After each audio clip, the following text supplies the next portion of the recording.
سروده است، یکی دو جای شده، دیدم درد دل خیلی از دوستان هست، اینجا تقدیم میکنم و هیچ مشکلی نیست، هر جا خواستید پخش کنید، هیچ مسئله از نظر من نیست. دیگر نمیشناسمت ای خاک پاک ها، دیگر نمیشناسمت ای خاک پاک ها، ای گوهر نهفته به زیر مغاک ها.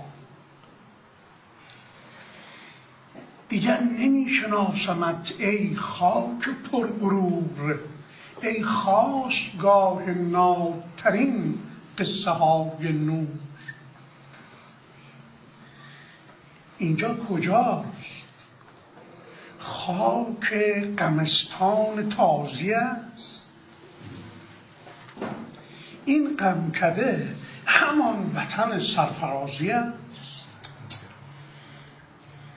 این غمکده همان وطن سرفرازی است. باور کنم تویی و چنین تلخ حالتی، تصویر غم گرفته به قاب جهالتی.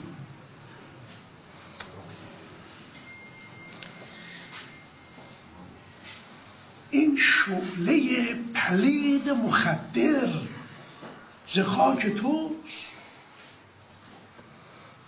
افیون و بنگ و شیشه و دارو خوراک تو.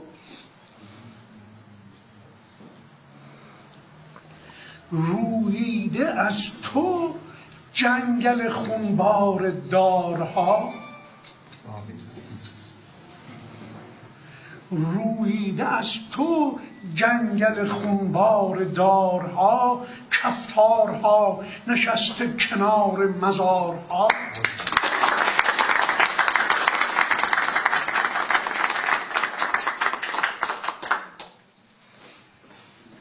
این خاک توست، خاک نگاه غریبه ها،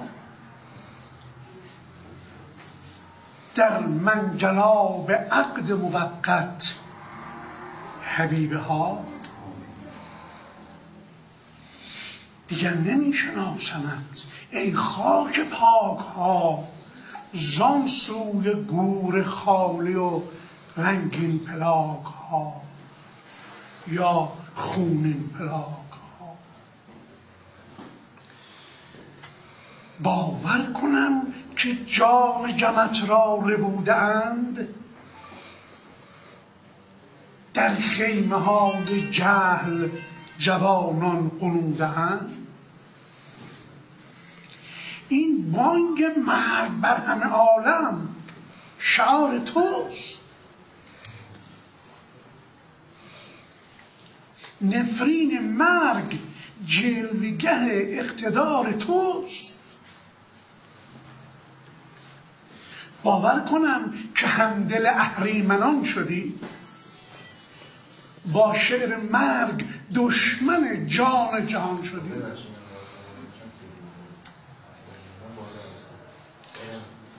باور کنم تو خانه مردی چو بابکی، باور کنم که خاک ستم سوز مزدکی. رستم کجاست؟ رخش چه شد؟ افتخار کو؟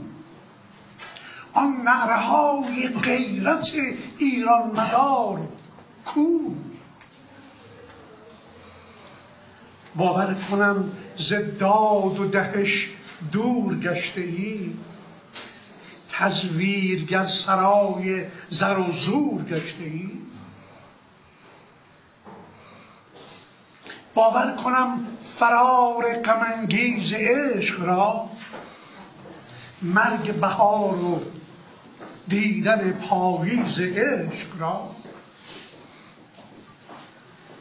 دیگر نمیشناسمت ای خاک پرفروغ، زان سوی دیو دزدی و اهریمن دروغ.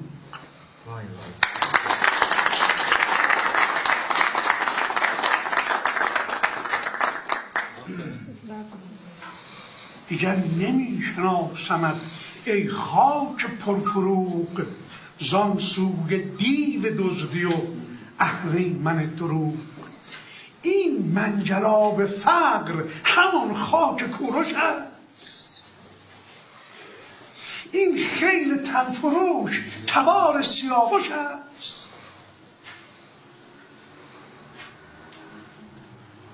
اینجا خبر ز شادی و چنگ و چغانه نیست، دیگر خبر ز باده پاک مغانه نیست.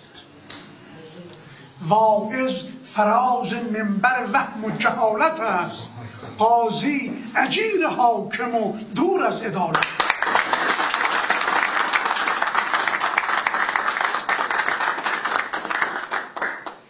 دیگر نمیشناسمت ای مام میهنم، ای ذوق شعر گفتن و شوق شنیدنم. باور نمی کنم که امیدت به باد رفت، وان نغمه های شور و نویدت ز یاد رفت. دیگر نمی شناسمت ای خانه امید، دیگر نمی شناسمت ای سر به زیر بید. باشد که باز خطه نامآوران شوی، ایران پاک بت شکن باستان شوی.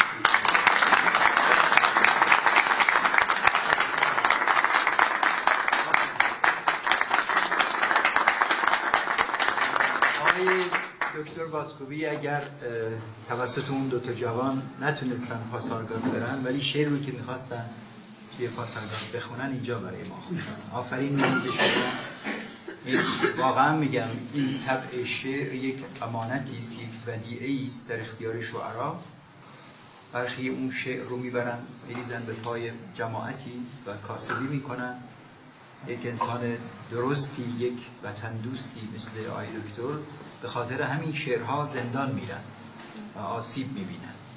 استادی که باید الان در دانشگاه ها تدریس بکنه عمدتاً باز داشته شده از همه موقعیت باشه. درود بر شما. از طرف اون ایران آزرده رنجور به فرزندان نیک ایران زمین سپاس میگیم و از شما تشکر میکنیم. درود بر شما.